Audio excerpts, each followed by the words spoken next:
Quer conhecer uma história de amor tão intensa que atravessou 9 séculos? Uma paixão que nasceu entre livros e ensinamentos, enfrentou a autoridade da igreja, terminou em violência e, mesmo assim, continuou vivendo nas palavras de 2 amantes que escreveram um ao outro. Então, vem comigo! Eu sou Maria Bissaro e hoje vou te contar a história de Abelardo e Heloísa. Uma história sobre amor, inteligência, desejo e perda, mas também sobre uma mulher extraordinária que se recusou a fingir que havia deixado de amar. Nossa história começa na França, no século XII. Paris ainda não era a cidade monumental que conhecemos. Suas ruas eram estreitas, as construções se concentravam ao redor do Sena e a vida intelectual se desenvolvia principalmente nas escolas ligadas à igreja. Era um mundo no qual o conhecimento pertencia quase sempre aos homens. As mulheres podiam administrar propriedades, participar da vida religiosa e, em circunstâncias excepcionais, receber educação. Mas uma mulher reconhecida por sua erudição ainda era motivo de espanto. Foi nesse contexto que Heloísa apareceu. Ela vivia sob a proteção do tio Fulberto, um cônego vinculado à Igreja de Paris. Sua origem familiar e sua idade exata permanecem discutidas, mas os registros permitem afirmar que era muito jovem quando sua história se cruzou com a de Abelardo. E não era uma jovem comum. Heloísa dominava o latim, conhecia os autores clássicos e possuía alguma familiaridade com o grego e com o hebraico.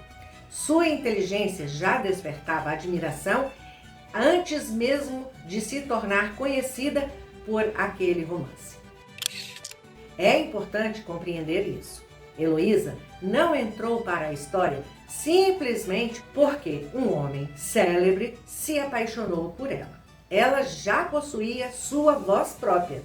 O problema é que essa voz encontraria alguém brilhante o suficiente para compreendê-la e perigoso o suficiente para transformar sua vida para sempre. Pedro Abelardo nasceu por volta de 1079, na região da Bretanha, filho de uma família da pequena nobreza. Poderia ter seguido a carreira militar e assumido a herança paterna, mas preferiu outra espécie de batalha. Em vez da espada, escolheu as palavras. Em vez da guerra, a filosofia. Em vez de conquistar terras, decidiu conquistar argumentos. E conseguiu. Abelardo tornou-se um dos intelectuais mais famosos do seu tempo. Era professor, filósofo, teólogo, poeta e músico. Seus alunos vinham de diferentes lugares para ouvi-lo discutir lógica, linguagem e religião. Mas havia outro aspecto de sua personalidade. Abelardo sabia que era brilhante e raramente fazia questão de esconder isso. Era provocador, competitivo, vaidoso e capaz de desafiar mestres mais antigos com uma confiança que despertava tanto admiração quanto ressentimento. Anos depois, em sua autobiografia, ele apresentaria a própria vida como uma sucessão de talentos, disputas e desgraças. E entre todas essas desgraças, havia um homem que jamais desapareceria de sua memória: Heloísa. Quando tomou conhecimento daquela jovem culta e excepcional, Abelardo decidiu se aproximar. E aqui precisamos abandonar por um instante a imagem confortável do amor que acontece por acaso. Segundo o próprio relato, ele planejou a aproximação. Procurou Fulberto, ofereceu-se para contribuir com as despesas da casa e apresentou uma proposta conveniente. Em troca de hospedagem, assumiria a educação da sobrinha. Para o tio, parecia uma oportunidade extraordinária. A jovem estudaria com um dos professores mais respeitados de Paris. Para Abelardo, era outra coisa. Ele desejava acesso à casa, acesso à intimidade, acesso a Heloísa. Em sua autobiografia, reconheceu que a posição de mestre lhe dava autoridade sobre a aluna, inclusive para repreendê-la e discipliná-la. Esse detalhe não pode ser ignorado, porque embora Heloísa tenha deixado testemunhos inequívocos do seu amor, o relacionamento começou dentro de uma relação desigual. Ele era um professor reconhecido, ela a aluna colocada sob sua autoridade. Ele tinha experiência, fama e prestígio. Ela ainda vivia sob a tutela do tio. O sentimento que floresceria entre os dois foi real. Mas a realidade histórica é mais complexa do que a versão romantizada de dois amantes completamente livres. As lições começaram. Sobre a mesa, provavelmente, se espalhavam manuscritos, comentários filosóficos, textos religiosos e autores da antiguidade. Mas, aos poucos, os livros deixaram de ocupar o centro daqueles encontros. As conversas se prolongavam, os olhares demoravam, as palavras assumiram significados que nenhum tratado de lógica poderia explicar. Abelardo confessaria que os beijos se tornaram mais frequentes do que os ensinamentos. E o homem que havia construído sua reputação pela capacidade de dominar argumentos, descobriu que não conseguia controlar o próprio desejo. Heloísa, por sua vez, não encontrou apenas um amante. Encontrou alguém capaz de conversar com ela em um mundo que raramente escutava mulheres. Alguém que conhecia os mesmos autores, que compreendia suas referências, que podia transformar o pensamento em sedução e a linguagem em intimidade. O amor entre os dois tornou-se físico, intelectual e profundamente arriscado. Abelardo passou a dedicar menos atenção às aulas públicas. Compôs canções de amor que circularam pela cidade. A fama daquele relacionamento começou a crescer e, aos poucos, aquilo que deveria permanecer escondido tornou-se visível demais. Fulberto descobriu. A confiança que depositara no professor se converteu em indignação. Heloísa foi afastada. Abelardo perdeu o acesso à casa, mas a separação não resolveu o problema, porque Heloísa estava grávida. Quando soube da gravidez, Abelardo organizou sua retirada secreta da casa do tio e a enviou para a Bretanha, onde ela permaneceu sob os cuidados da irmã dele. Longe de Paris, Heloísa deu à luz um menino. O nome escolhido foi Astrolábio, um nome incomum, inspirado no instrumento empregado para observar os astros e compreender o movimento do céu. Talvez não exista símbolo mais apropriado para o filho daqueles dois intelectuais. Uma criança que nasceu de uma paixão proibida e recebeu o nome de um instrumento destinado a procurar orientação entre as estrelas. Mas nenhuma estrela seria suficiente para guiar aquela família para um destino tranquilo. Fulberto se sentia desonrado. Abelardo precisava reparar a situação. Então ofereceu uma solução: casar-se com Heloísa. Mas havia uma condição: o casamento deveria permanecer secreto. Para o intelectual ligado ao ambiente eclesiástico, a notícia de uma união matrimonial poderia prejudicar a carreira e comprometer expectativas de ascensão. Curiosamente, quem mais se opôs ao casamento foi a própria Heloísa. Não porque amasse menos, mas porque acreditava que o matrimônio poderia destruir aquilo que Abelardo havia construído. Suas objeções também revelam uma reflexão muito mais profunda. Heloísa questionava a ideia de que o casamento fosse a única forma legítima de provar amor. Desconfiava das uniões, sustentadas por conveniência, patrimônio e posição social. Para ela, o sentimento precisava nascer da escolha, não da obrigação. Anos mais tarde, escreveria que preferia ser amada livremente a ocupar um lugar socialmente honrado sem a mesma verdade interior. É uma afirmação surpreendente para uma mulher do século XII.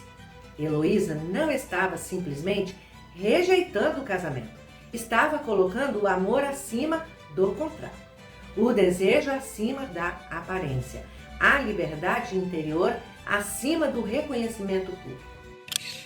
Apesar das objeções, os dois se casaram secretamente. O segredo, porém, não durou.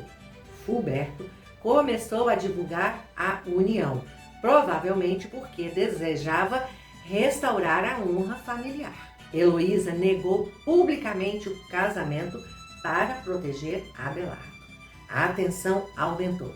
Segundo o relato dele, o tio passou a maltratá-la.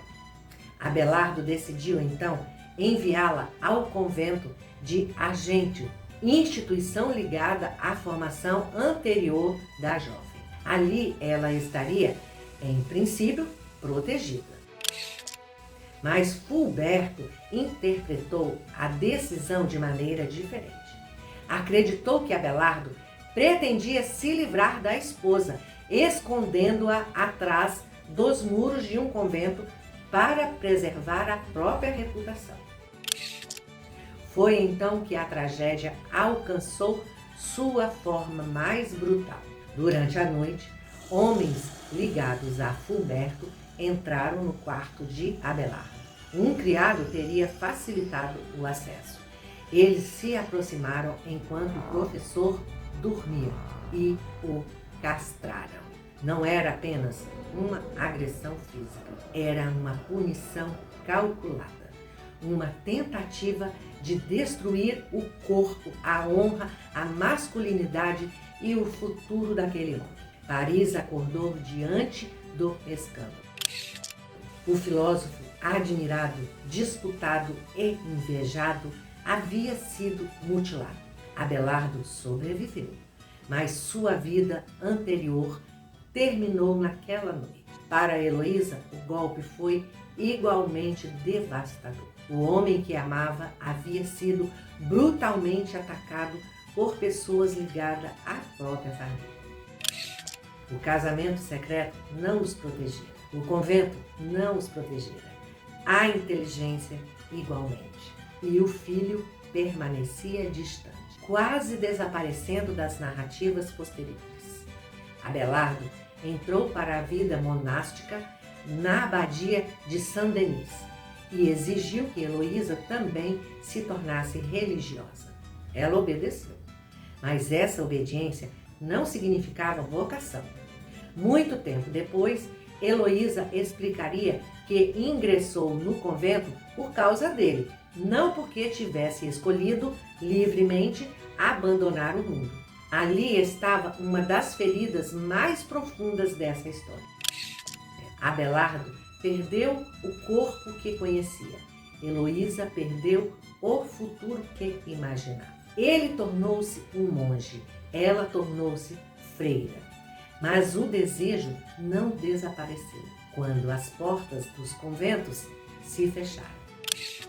Os anos seguintes foram difíceis. Abelardo continuou ensinando e escrevendo, mas sua disposição de submeter questões religiosas ao exame da razão provocou novos conflitos. Enfrentou acusações e rivalidade. Em 1121, no Concílio de Soissons, foi obrigado a queimar um tratado teológico. Posteriormente, suas disputas com Bernardo de Claraval culminaram em nova condenação ligada ao Concílio de Sins, em 1140. O homem que desafiara professores e seduzira Paris agora enfrentava adversários poderosos dentro da própria igreja. Enquanto isso, Heloísa construía outra trajetória. Quando as religiosas foram expulsas de Argentil, Abelardo ofereceu à comunidade um espaço que havia fundado, o Oratório do Paráclito. O nome fazia referência ao Consolador associado ao Espírito Santo. E havia uma ironia dolorosa nessa escolha, porque para Heloísa nenhum consolo parecia suficiente. Mesmo assim, ela assumiu a liderança da comunidade, administrou propriedades, organizou a vida religiosa, orientou outras mulheres, transformou-se em abadesa respeitada. Sua reputação alcançou autoridades eclesiásticas e sua correspondência incluía comunicações de papas e importantes religiosos. Heloísa não permaneceu apenas como a mulher abandonada de uma história de amor. Tornou-se uma líder intelectual e institucional. Mas por trás da autoridade da abadesa, continuava existindo a jovem que jamais aceitara completamente a separação. E foi uma carta que abriu novamente aquela ferida. Abelardo escreveu sua história das minhas desgraças, um relato autobiográfico sobre as perseguições, os conflitos e a violência que marcaram sua vida. O texto chegou às mãos de Heloísa. Ao reconhecer aquelas palavras, ela não encontrou apenas a voz de um antigo amor. Encontrou a versão dele sobre a história que os dois haviam vivido e decidiu responder. Suas cartas estão entre os testemunhos mais comoventes da Idade Média. Heloísa não escreveu como uma mulher que esqueceu, nem como uma religiosa inteiramente reconciliada com o passado. Ela escreve como alguém que ainda ama, que ainda deseja, que ainda se ressente do silêncio. Em vez de oferecer respostas tranquilizadoras, expõe o conflito entre a vida religiosa que desempenha e os sentimentos que continuam atravessando sua memória. As lembranças não desaparecem durante as orações. O passado invade o silêncio do convento. O corpo recorda aquilo que a disciplina tenta reprimir. E Heloísa pergunta, direta ou indiretamente, algo que continua profundamente humano. Como condenar uma experiência que, apesar de todas as consequências, foi a parte mais intensa da própria vida? Abelardo responde de maneira diferente. Tenta reinterpretar a relação por meio da fé. Transforma o sofrimento em penitência. Procura converter o amor terreno em vínculo espiritual. Mas Heloísa não aceita facilmente essa reorganização. Para ela, dizer que o passado foi apenas pecado significaria mentir sobre aquilo que sentiu. E talvez seja justamente nesse contraste que a história se torna mais emocionante. Ele tenta sobreviver transformando a paixão em arrependimento. Ela tenta sobreviver recusando-se a chamar de erro aquilo que ainda considera amor. Não sabemos se amaram exatamente da mesma maneira. Não sabemos se Abelardo compreendeu plenamente a dimensão das perdas impostas a Heloísa. Sabemos, porém, que suas cartas permitiram que uma mulher medieval falasse sobre desejo, casamento, liberdade e sofrimento com uma coragem que atravessou os séculos. Em 1142, Abelardo morreu sob a proteção de Pedro, o Venerável, ligado à poderosa abadia de Clowry. Tinha aproximadamente 63 anos. Heloísa ainda estava viva. A mulher que temia perdê-lo precisou enfrentar a única separação que nenhuma carta poderia atravessar. Pedro, o Venerável, providenciou a transferência de seu corpo para o Paráclito, e Heloísa recebeu aquilo que restava do homem que havia amado. Não a voz, não as mãos, apenas o corpo silencioso que a violência, o tempo e a doença haviam finalmente vencido. Mas existe um detalhe particularmente revelador. Em uma carta posterior, Heloísa agradeceu a entrega dos restos de Abelardo, pediu um documento que registrasse sua absolvição e solicitou ajuda para Astrolábio, o filho dos dois. A criança que parecia ter desaparecido por trás da fama dos amantes. Mesmo depois da morte de Abelardo, Heloísa continuava tentando proteger sua memória e assegurar o futuro do filho. Amante, abadesa, mãe, intelectual, mulher. Todas essas dimensões pareciam reunidas nela. Heloísa viveu aproximadamente 2 décadas depois da morte de Abelardo. As fontes divergem sobre o ano exato de sua morte, situado entre 1163 e 1164. Segundo a tradição histórica, foi sepultada junto dele. Séculos depois, seus restos mortais atribuídos e o monumento associado ao casal foram transferidos para Paris. Desde 1817, o túmulo de Abelardo e Heloísa atrai visitantes que deixam flores, bilhetes e promessas. A própria cidade de Paris reconhece que a transferência também serviu para tornar o cemitério mais conhecido. Até a memória de amor, às vezes, encontra interesses bastante terrenos. Mas a permanência dessa história não está apenas no túmulo, está naquilo que sobreviveu às mãos dos agressores, aos muros dos conventos e à passagem dos séculos. As palavras. Abelardo perdeu o corpo que possuía. Heloísa perdeu a vida que desejava. Os dois perderam a possibilidade de permanecer juntos como haviam imaginado.